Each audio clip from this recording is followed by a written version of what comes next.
Hi everyone, welcome to the lecture 10 of modern history.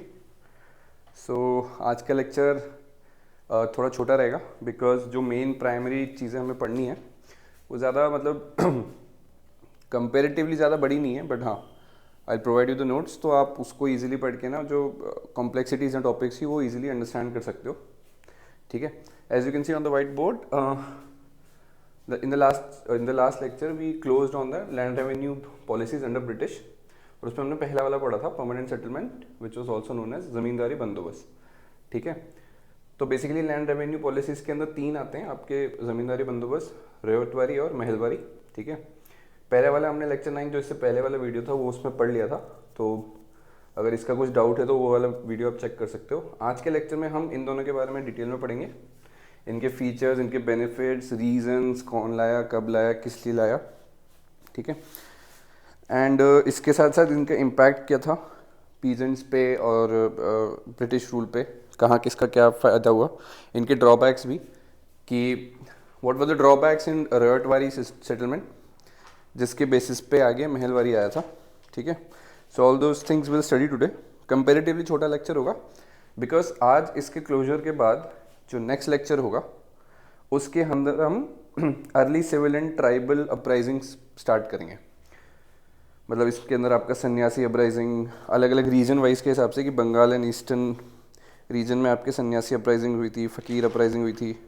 So all those thing, because वो बहुत ही एक fresh topic है, इसलिए उसके लिए एकदम नया लेक्चर चाहिए होगा. तो आज जितने भी उससे पहले के टॉपिक्स थे सीक्वेंस वाइज वो हम आज क्लोज करेंगे. ठीक है, ताकि next lecture onwards we can start from tribal uprisings. ठीक है, so as you can see on the board lecture 9 तक हमने परमानेंट सेटलमेंट तक पढ़ा था. ठीक है, so write down the heading. मतलब ए मैंने ऐसे कैटेगराइज करा हुआ है कि ए आपका परमानेंट सेटलमेंट था, तो बी आपका रेवतवारी हो गया, तो इसकी हेडिंग डाल लो रेवतवारी सेटलमेंट. ठीक है, ये हम स्टार्ट कर रहे हैं. सो मैं इधर ही लिख लेता हूँ नीचे, write down the first heading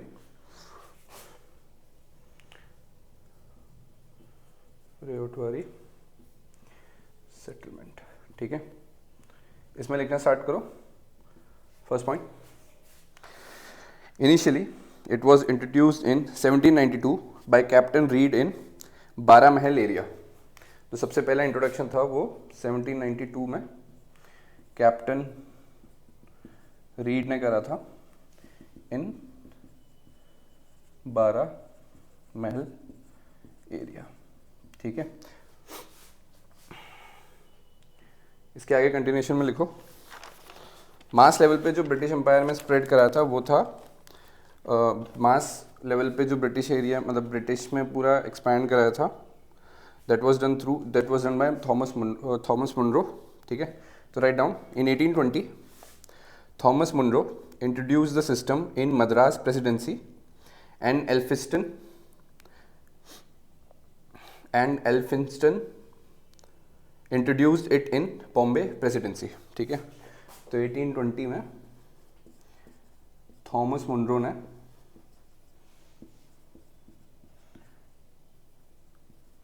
introduce करा था कहाँ पे, मद्रास प्रेसिडेंसी में. ठीक है, और इसी के देखते हुए एक बहुत ही फेमस है आजकल, मतलब आप देखोगे ना तो एल्फिंस्टीन ब्रिज करके एक या स्टेशन करके है बॉम्बे में, तो वो बेसिकली एक ब्रिटिश उसके ब्रिटिश ऑफिशियल के नेम पे है बेसिकली. तो जब 1820 में थॉमस मुनरो ने मद्रास प्रेसिडेंसी में इम्प्लीमेंट करा था ये, उसी के बेसिस पे आपके Elphinstone, I write down the spelling, ELPHINSTON, ने कहाँ इम्प्लीमेंट करा, बॉम्बे प्रेसिडेंसी में. ठीक है, write down the third point. Ryotwari settlement covered about 51% of the British India. ठीक है, तो इसने 51% एरिया कवर्ड करा. ठीक है, next you write sub heading features. तो मैं ये हटा देता हूँ ऊपर का और हम ग्रीन लाइनर अब यूज़ करेंगे. ठीक है, इसके नीचे ही सब हेडिंग फीचर, ठीक है। तो इंट्रोडक्शन लिख सकते हो, इधर छोटा सा हेडिंग, उसमें ये पॉइंटर्स लिख सकते हो, उसके बाद आपका फीचर, ठीक है। I'll just rub this,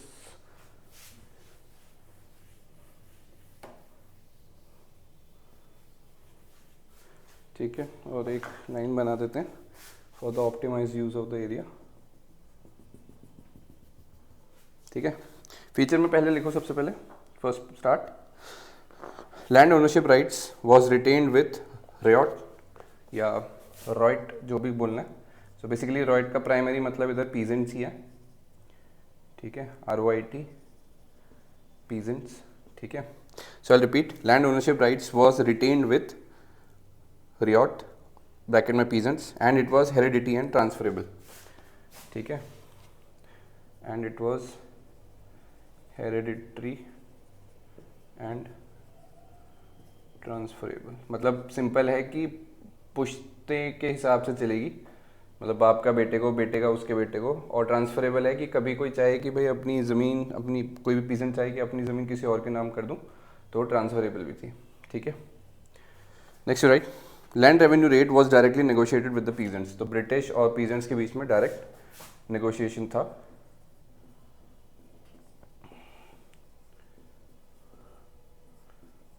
direct negotiate, ठीक है। Next right, revenue was collected by British appointed officials and at some places by the village elites like poligars, ठीक है। तो ब्रिटिश ने रेवेन्यू कलेक्ट करने के लिए ऑफिशियल्स रखे थे। So officials used to collect revenue and some places elites of villages, bracket में लिख लो पॉलीगर्स, कॉमा मिरासीदार्स, ठीक है। I'll repeat the last point. Revenue was collected by British appointed officials and at some places by village elites like polygars and mirasidars. Next you write, for calculation and imposition of taxes, a comparative scientific method was adopted whereby land was surveyed and classified. ठीक है, तो scientific method implement हुआ जिसमें land was surveyed and classified, ठीक है। Next right, more over total expense on the growing crop was deducted before fixing the tax rate. तो peasants का जितना पैसा लगा क्रॉप ग्रो करने के लिए, उसको फाइनल अमाउंट में से डिडक्ट कर दिया था। तो जो नेट टैक्स रेट बनता था या जो भी रेवेन्यू का फाइनल वो बनता था अमाउंट, उसमें से जो पीजेंट ने अपनी जेब से लगाया क्रॉप ग्रो करने के लिए, उसको डिडक्ट कर दिया जाता, ठीक है। So I am repeating, moreover total expense on the growing crop was deducted before fixing the tax rate. Next you write, after deducting the expense revenue rate cannot be fixed more than 50%, ठीक है। तो 50% से ज़्यादा revenue जो rate है वो नहीं लगा सकते थे। बट इसका एक कॉन्ट्रेडिक्टरी स्टेटमेंट भी था, उसको नीचे लिख लो, but in practical more than 50% was extracted. मतलब होता है ना कि पेपर में कुछ और चल रहा है और प्रैक्टिकल में कुछ और चल रहा है, तो वही डिफरेंस था कि 50% से ज़्यादा टैक्स कलेक्ट नहीं कर सकते थे पीजेंट से रेवेन्यू के फॉर्म में, ठीक है, बट रियलिटी में ऐसा होता था, ठीक है। Next right, just like permanent settlement जो हमने इससे पिछले वाला पढ़ा था, जिसको ज़मींदारी बंदोबस्त भी कहते हैं, just like permanent settlement here also ryots और peasants were needed to pay revenue on pre decided date and time, ठीक है। सनसेट क्लॉज वाला जो पॉइंट था जो हमने लास्ट लेक्चर में पढ़ा था, उसी के बेसिस पे predefined date and time होता था जिसमें पीजेंट्स को वो अमाउंट पे करनी होती थी ब्रिटिशर्स को, ठीक है। And next right, failing to do so may lead to snatching of land, ठीक है, ये तो ऑब्वियस है।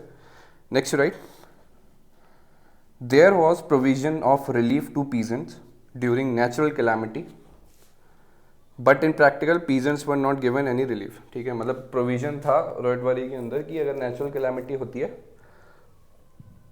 तो पीजेंट्स को रिलीफ मिलेगी. सो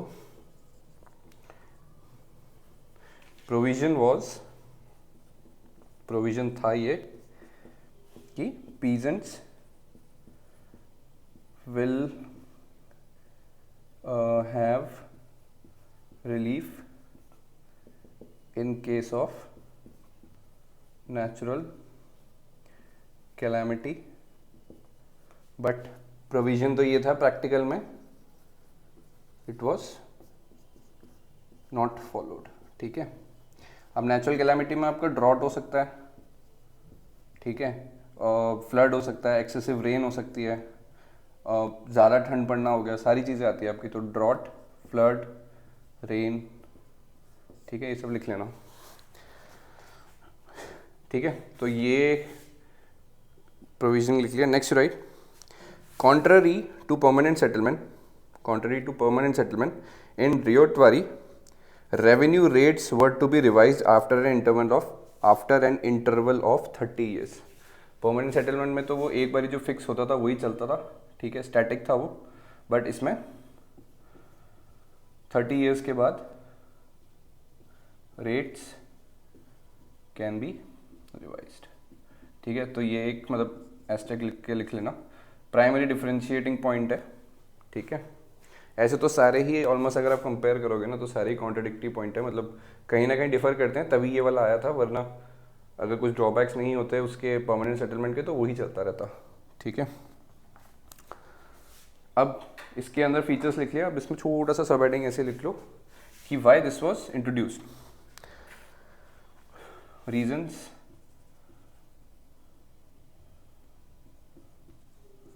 why Ryotwari was introduced. ठीक है. मतलब ये मेंस के हिसाब से ना बहुत क्रूशियल है, बिकॉज इसके अंदर आपको सारे पॉइंटर्स मिल जाएंगे, आपको अंडरस्टैंडिंग भी हो जाएगी, आप कंपेयर भी कर सकते हो, फीचर्स भी लिख सकते हो, ड्रॉबैक भी लिख सकते हो. तो डिस्कस, एनालाइज, क्रिटिकली एग्जामिन, सारे पॉइंट जितने भी मेंस में बन के आते हैं वो सब आप इसमें लिख सकते हो. ठीक है. तो reason why ryotwari was introduce, इसके अंदर पहला पॉइंट लिखो, keeping in mind that in permanent settlement there was no provision of revision. ठीक है. ये वाला जो पॉइंट था इसी को लिख दो कि भाई प्रोविजन ऑफ रिवीजन, ठीक है, इज देयर इन रियोटवरी. रिवीजन आपका वही टैक्स का हो गया. ठीक है. बट अब वैसे सारा खेल पैसे का चल रहा है इसमें, ब्रिटिश से पैसे चाहते थे लूटना. ठीक है. Next write, second point, as per the utilization thought land ownership rights was retained with the as per the utilization thought land ownership rights was retained with the ryots peasants so that they can invest on the fertility of the land. ठीक है. Ownership जो थी given to peasants, permanent settlement से compare करोगे तो वो ज़मींदार के पास रहती थी, बट इसमें पीजेंट्स को ट्रांसफ़र इसलिए करी गई थी so that peasants can invest something in land fertility. ठीक है. अब अगर आप इसको परमानेंट सेटलमेंट से कंपेयर करोगे ना तो पॉइंट वही है कि जो लास्ट में पीजेंट के पास अमाउंट बचता था वो इतना नहीं था कि वो फर्टिलिटी ऑफ द लैंड में इन्वेस्ट कर सके या प्रोसेसेस इंप्रूव करने के लिए उसको कुछ मतलब इन्वेस्ट कर सके. ठीक है. और जो परमानेंट सेटलमेंट के अंदर प्राइमरी ओनरशिप थी, मतलब प्राइमरी तो ब्रिटिशर्स की थी, बट उसके बाद जो ज़मींदार थे उनको इतना फ़र्क नहीं पड़ता था कि भाई लैंड की आउटपुट के लिए कुछ इन्वेस्टमेंट किया जाए. तो उस वाले पॉइंट को इम्प्रूव करने के लिए व्हाट ब्रिटिशर्स थॉट कि अगर हम ओनरशिप राइट पीजेंट्स को देंगे तो peasants will invest something in land for the increase in fertility. Invest something in land to increase fertility. ठीक है. ये थॉट प्रोसेस था. ठीक है. अब इसमें नेक्स्ट लिख लो, इसी के अंदर चल रहे हैं हम, reasons why ryotwari was introduced. इसके अंदर next you write, to feed the industries of Britain and to make India market of raw material supplies. ठीक है. अब ये कोई बड़ा ऐसा पॉइंट, सरप्राइजिंग पॉइंट तो नहीं है कि दिस इज इंडिया, ब्रिटेन, तो जो भी माल जाता था इट वॉज रॉ मटेरियल, और रॉ मटेरियल में कुछ भी हो सकता है आपका, जैसे कॉटन, ठीक है, सीरियल्स, आयरन, ठीक है। रॉ मटेरियल यहाँ से जाता था और यहाँ से फिनिश्ड गुड्स, ठीक है। तो ये बेसिक इकोनॉमिक साइकिल थी जिसके अंदर कॉटन से आपके क्लोथ्स, ठीक है, आयरन वगैरह से स्टील एक्सेट्रा। तो यहाँ से रॉ मटेरियल जाता था और यहाँ से फिनिश्ड गुड्स आपका वापस इंडिया में आता था, ठीक है। तो इसी साइकिल को इम्प्लीमेंट करने के लिए जो पॉलिसीज थी उसके अंदर भी जो एग्रीकल्चर प्रोड्यूस था वो ब्रिटेन जाता था और फाइनल गुड्स प्रोडक्ट के तौर पे not only Britain but rest of the Europe, मतलब यहाँ भी जाता था, ठीक है। तो इकोनॉमिक एक्टिविटी कैसी थी वो नॉर्मल है आपके सामने, ठीक है, विजिबल है, आप इसमें थॉट प्रोसेस लगा सकते हो, ठीक है। इसको बना दिया, मतलब एक तरीके का एग्जाम्पल के साथ समझाओगे तो ठीक है। कॉटन जा रहा है, क्लोथ बन के आ रहे हैं, ठीक है। So I repeat the last point, to feed industries of Britain and to make India market of raw material suppliers, ठीक है। अब लिख लो इसी के बाद इम्पैक्ट ऑफ रियोटवारी सिस्टम, यहाँ लिख लो इम्पैक्ट ऑफ रियोटवारी। अब इम्पैक्ट के अंदर सब आ जाते हैं, पीजेंट्स आ गए आपके, ब्रिटिश आ गए, land, zamindar, intermediaries, all those points that we discuss in our last lecture, ठीक है। उसी का एक्सटेंशन है बेसिकली। प्राइमरी जो भी रोल्स थे, प्राइमरी जो भी प्लेयर्स थे वो सेम ही थे, ठीक है। तो impact of Ryotwari system, please write down, though it serve the British authority, it also led to the increase in administrative expenses, ठीक है। ब्रिटिश की एडमिनिस्ट्रेटिव एक्सपेंसेस जो थी वो बढ़ गई, ठीक है। इसी के अंदर पहला है increase in administrative expenses. Expenses कैसे, क्योंकि यहाँ पे ब्रिटिश ऑफिशियल्स को हायर करा गया था टू कलेक्ट द टैक्सेस, ठीक है। तो इसमें पॉइंट छोटा सा लिख लेना जो हमने डिस्कस करा था, ब्रिटिश ऑफिशियल्स वर हायर्ड, ठीक है, या सैलरीड, कुछ भी लिख लो, मतलब ऑफिशियल्स वर हायर्ड लिखोगे तो जल्दी आ जाएगा समझ में। Next right, it also led to the marginalisation and exploitation of peasants, full stop. Many of them mortgage their land to money lenders in case of crop failure, which further led to many of them getting trapped in vicious cycle of debt। ये तो obvious है, ठीक है, सबको ही पता है, vicious cycle of, ठीक है। अब फंडा क्या है, ये है लैंड, ये है पीजेंट, ये है ब्रिटिश और ये है द वेरी फेमस लाला या फिर मनी लेंडर, ठीक है। In an ideal scenario land से जो भी ग्रोथ हुई पीजेंट ने उसे बेचा और पैसे ब्रिटिश को दे दिए। बट अगर लैंड से जो भी क्रॉप की प्रोडक्शन है वो फेल होती है तो पीजेंट को ब्रिटिश को पैसे देने के लिए कहाँ जाना पड़ेगा, मनी लेंडर के पास, ठीक है। मनी लेंडर से कोलेट्रल, मतलब कोलेट्रल जो रखेगा वो लैंड रखेगा, उससे पैसे लेगा और वो ब्रिटिश के पास चला जाएगा। ज़मीन इधर आ गई। अब इस ज़मीन को छुड़ाने के लिए पीजेंट दोबारा से जो भी उसके पास पैसे बचे उससे वो फिर से लैंड में आपका जो भी इन्वेस्ट करके दोबारा ग्रोथ करेगा, ठीक है। और लेट्स से अब की बार उसके पास 100 रुपये आ गए, ठीक है। 100 रुपये से उसको 50 देने थे ब्रिटिश को, और यूजुअल केस में 50 उसकी जेब में जाते, बट ऐसा नहीं है। जो 50 उसके पास बचे वो उसमें से कुछ पार्ट उसका इंटरेस्ट के तौर पे मनी लेंडर के पास चला जाएगा। तो ये साइकिल कंटिन्यूसली चलती रहती है, which was known as vicious cycle of debt, ठीक है। जो भी ओल्ड हिंदी मूवीज में दिखाया गया है कि भाई एक गांव होता है जिसमें गरीब गांव वाले होते हैं, majority of them are indulge in agriculture only, और उन्हीं के बीच में एक ना एक कोई पावरफुल ज़मींदार नहीं, मनी लेंडर कह लो, या जो फेमस मदर इंडिया में दिखाया था लाला, उसका एग्जाम्पल ले सकते हो। तो वो वही रोल है, ठीक है। इसके बाद next right, It did not eliminated village elite who gradually positioned themselves comfortably in the subordinate rank of revenue establishment. ठीक है, अब भाई जो भी सेटलमेंट हो रहा है, जो भी ऑफिशियल्स आ रहे हैं, ज़मीन की सर्वे हो रहा है, वो जब तक जो विलेजेस के एलिट्स हैं उनको पता लगेगा तभी तो वो उसी का अपना बेनिफिट उठा पाएंगे. ठीक है, तो उसके बेसिस पे I just repeat, it did not eliminated the village elite who gradually positioned themselves comfortably in the subordinate rank of revenue establishment, and some of them brought lucrative and irrigated land after their official appointment.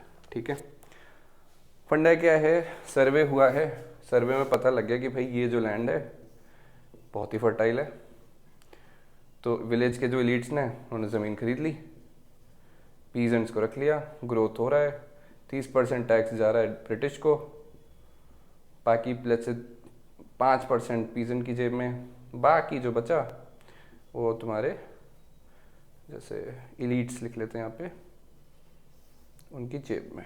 ठीक है, क्योंकि सर्वे scientific method आ गया था तो सर्वे से और अच्छे से पता लगता था कि भाई कौन सी लैंड ज़्यादा फर्टाइल है जिस पे ग्रोथ और ज़्यादा होगी. ठीक है, तो बहुत ही सिंपल सा एग्जाम्पल है, मतलब इसमें ऐसा कुछ कॉम्प्लिकेटेड है नहीं. ठीक है, next you right, enhancement in the power of elite resulted in the coercion, bribery and corruptions by the subordinate officials. ठीक है, नेक्स्ट यू राइट, जो ब्राइबरी वाला केस आने लग गया था, bribery, coercion, this is land. ठीक है, कंफ्यूज मत होना, कोर्जन. ठीक है, एंड करप्शन लिख लो मेन, क्योंकि जो एलिट्स थे वो ज़्यादा इन्वॉल्व हो रहे थे सबऑर्डिनेट ऑफिशियल्स के साथ अपनी सारी डिटेल्स फेच करने के लिए, ताकि वो अपना एक स्ट्रॉन्ग होल्ड बना सके. तो all of this process led to the corruption, bribery and all the shady things. तो उसका रिजल्ट क्या हुआ, इसी पॉइंट का जो नेक्स्ट है ना, पैराग्राफ चेंज करके लिखना, it led to the appointment of Madras torture commission. ठीक है, मद्रास टॉर्चर कमीशन. ठीक है, इन विच इन 1855 में इसने इंडिकेशन दिया, which in 1855 indicated the need of dire reform in Ryotwari, and it also indicated for scientific survey of land was, and sorry, last we wrote was, okay, I'll just repeat, which led to the appointment of Madras Torture Commission, which in 1855 indicated the need of dire reform in Ryotwari, and also it indicated for scientific survey of land and fresh assessment of revenue. ठीक है, तो ये था अपना रियोतवारी पूरा. ठीक है, Madras torture commission ये याद रख लेना, ये किससे रिलेटेड है, ये क्वेश्चन आ सकता है प्रीलिम्स में. ठीक है, अब इसमें जो भी ड्रॉबैक्स थे, जो भी नेगेटिव पॉइंट्स थे, उनको फुलफिल करने के लिए आपका महलवारी सिस्टम आया था. ठीक है, so write down the second topic, second and the last topic for the day, for the lecture, Mahalwari. ठीक है, लिख लो Mahalwari settlement.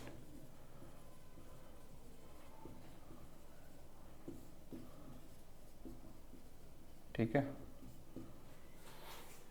In this you write, meaning of mahal is economic unit और अ फिजिकल यूनिट. तो जो meaning of mahal is physical unit और economic unit. ठीक है, जैसे रियोटवारी में रियोट का मतलब पीजेंट्स थे, तो इसी हिसाब से महलवारी में फिजिकल यूनिट है महल का मतलब. ठीक है, next right, Mahal stands for group of village or large villages as a single economic entity or a fiscal unit. Next, right? In 1819, Holt Mackenzie, 1819, HOLT, Holt Mackenzie gave the suggestion to implement it. As such, it was produced in Western UP in 1822. And in 1833 it was extended in North India. ठीक है, इसका suggestion था 1819 में, और ये it was the suggestion was introduced in western UP. कब आया? 1822 में। और इसका रिजल्ट को देखते हुए पूरे नॉर्थ इंडिया में 1833। ठीक है, नेक्स्ट राइट। जैसे रेवाड़ी में 51% एरिया कवर्ड हुआ था, इसके अंदर 30% of land was covered. 30% of British land लिखना इधर, ठीक है, क्योंकि इस टाइम पे ना तुम्हारे कई ऐसे एरियाज थे जो इंडिपेंडेंट रूलर्स के साथ थे, राइट, सब्सिडरी अलायंस के अंदर थे, बट उनमें ये पॉलिसीज इंप्लीमेंट नहीं हुई थी ब्रिटिश की। तो ब्रिटिश के टोटल लैंड पे 30% में ये इंप्लीमेंट हुआ था। ठीक है, it covered around 30% of British India, British land, 30% of British land was covered. ठीक है, next you write sub heading features of Mahalwari. Flow same ही है हमारा, मतलब इसमें आपका सब कवर हो जाएगा तो बेस्ट है। फीचर, ठीक है, पूरा लिख लेते हैं, कंफ्यूजन नहीं चाहिए, ठीक है, अच्छे से समझो।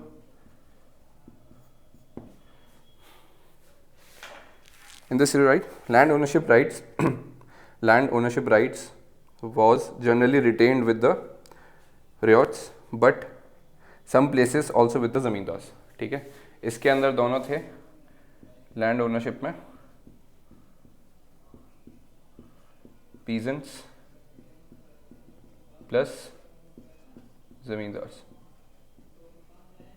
ठीक है, next right, land ownership right was hereditary and transferable. ये तो कॉमन पॉइंट है, ठीक है, हेरिडिटरी एंड ट्रांसफरेबल। ठीक है, next write, for revenue collection mahal unit was created an agreement was signed with village headman and lambardars. ठीक है, पहले जो ऑफिशियल्स हायर करे थे उनकी जगह एग्रीमेंट साइन हुआ था महल यूनिट क्रिएट करने के बाद। ठीक है, for revenue collection mahal unit was created and agreement was signed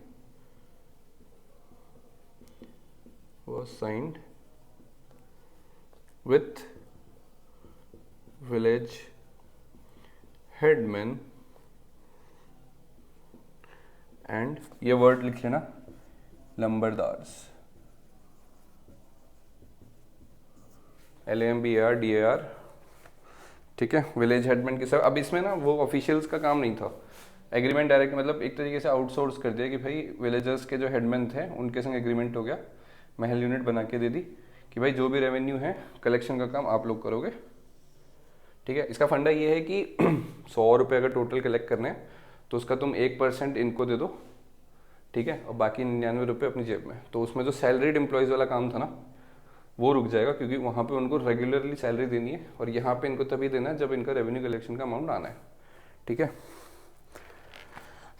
next write, those who did not pay taxes on time they were evicted from land. ठीक है, ये तो कॉमन ही पॉइंट है, लिख लो। Next write, in this system survey included mapping of areas and registering the land in the written format. ठीक है, तो रेवाड़ी के अंदर, एक minute,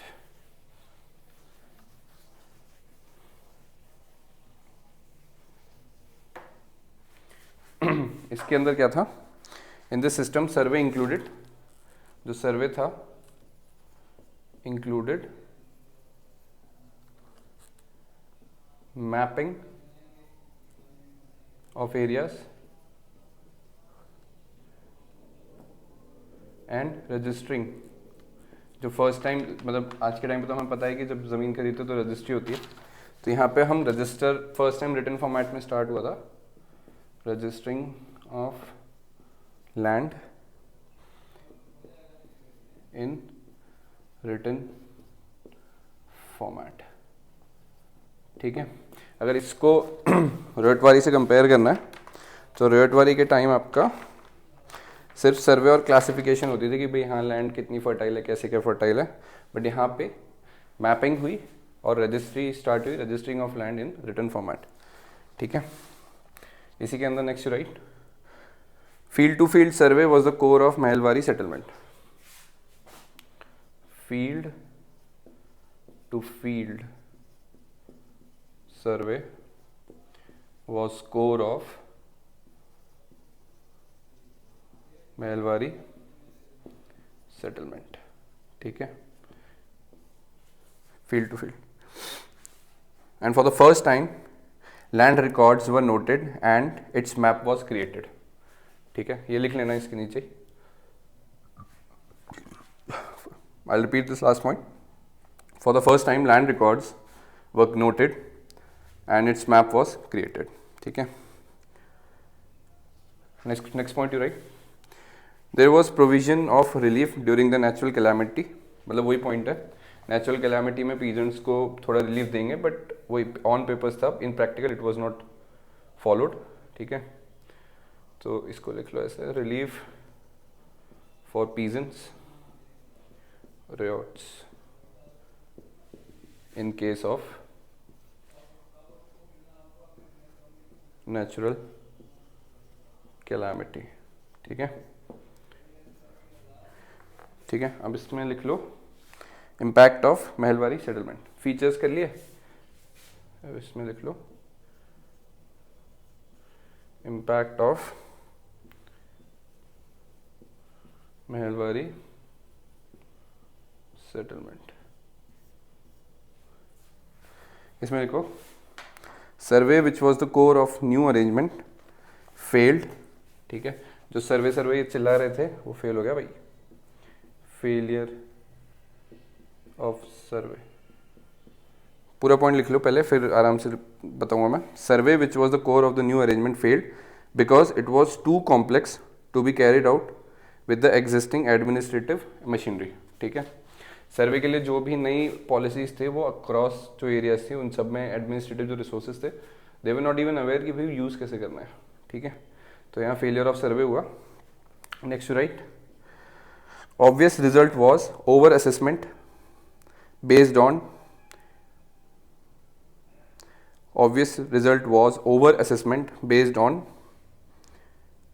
idiosyncratic estimates। idiosyncratic assessment। ठीक है, सर्वे हुआ, मैपिंग हुई, एक्सपेक्टेशन है कि भाई वीट लगाएंगे तो 1000 kgs प्रोड्यूस होगा। सर्वे हुआ, असेसमेंट हुआ, हर चीज़ हुई, बट जब रीपिंग की बारी आई, गेहूं उगा, जब हटा तो देखा तो भाई 400 किलो ही निकला। प्राइम रीज़न जो असेसमेंट था वो रॉन्ग था। ठीक है, ओवर असेसमेंट था, तो this was the idiosyncratic assessment. Idiotic assessment भी लिख सकते हो, that is up to you. थोड़े वर्ड्स फैंसी होते हैं तो आंसर राइटिंग में मज़ा आता है। Next right, agricultural depreciation of 1828। इसी के next point, agricultural depreciation of 1828 further worsen the situation, full stop। rising debt of peasant further resulted into the commodification of land। ठीक है, next you write, grievances of the rural society। grievances कोई सुनने वाला ही नहीं था peasants का। ठीक है, सो इसमें लिखो, grievances of the rural society of north India was soon to be expressed rather loudly and violently in the revolt of 1857। ठीक है, तो 1833 तक तो हम यहाँ ही गए थे। सो जितना एक्सप्लॉयटेशन इनका हो रहा था वो सारा ट्राइबल अपराइजिंग और रिवोल्ट ऑफ 1857 में शोकेस होगा, जो हम आगे पढ़ेंगे, मतलब नेक्स्ट लेक्चर में। ठीक है, तो I will just repeat the last point. Grievances of the rural society of North India was soon to be expressed rather loudly and violently in the revolt of 1857। ठीक है, so with this we are coming to an end of today's class। आज की class छोटी थी क्योंकि जो भी एक जगह टॉपिक्स थे वो सारे क्लोज होने थे। नेक्स्ट लेक्चर में हम ट्राइबल अपराइजिंग स्टार्ट करेंगे, ठीक है। उसके अंदर आपका सन्यासी रिबेलियन वगैरह जो भी है वो सब एक साथ स्टार्ट करेंगे। तो नेक्स्ट लेक्चर में लिख लो चाहो तो, मतलब मैं रेफरेंस दे देता हूँ। नेक्स्ट लेक्चर में will study civil and tribal uprising, ठीक है। 1750 से 1857 तक का पूरा हम पढ़ेंगे। What were the reasons in the different areas and all of that. और 1857 का जो प्राइमरी रिवोल्ट है वो हम पढ़ेंगे नेक्स्ट लेक्चर में। नेक्स्ट लेक्चर में बेसिकली पूरा बेस होगा कि व्हाट रिजल्टेड और what were the primary reason of revolt of 1857, ठीक है। So that's it for today's class, ठीक है। I hope you like this video. Informative लगी, कुछ मज़ा आया समझने में तो बताना कमेंट सेक्शन में। So do like, share and subscribe and so I see you in the next one. अगला लेक्चर 11 होगा जिसमें ट्राइबल अपराइजिंग पढ़ेंगे और estimate is around 20 to 23 lectures में आपका पूरा modern history in terms of civil services, IAS exam, PCS के हिसाब से जो भी चाहिए मेंस के हिसाब से वो सारा आपको कंटेंट मिल जाएगा स्टैटिक पोर्शन में। इस नोट्स के बेसिस पे you can refer any standard book, तो वो आपकी जो प्रिपरेशन है वो कॉन्क्रीट हो जाएगी। So with this I end today's lecture. Thank you and bye bye.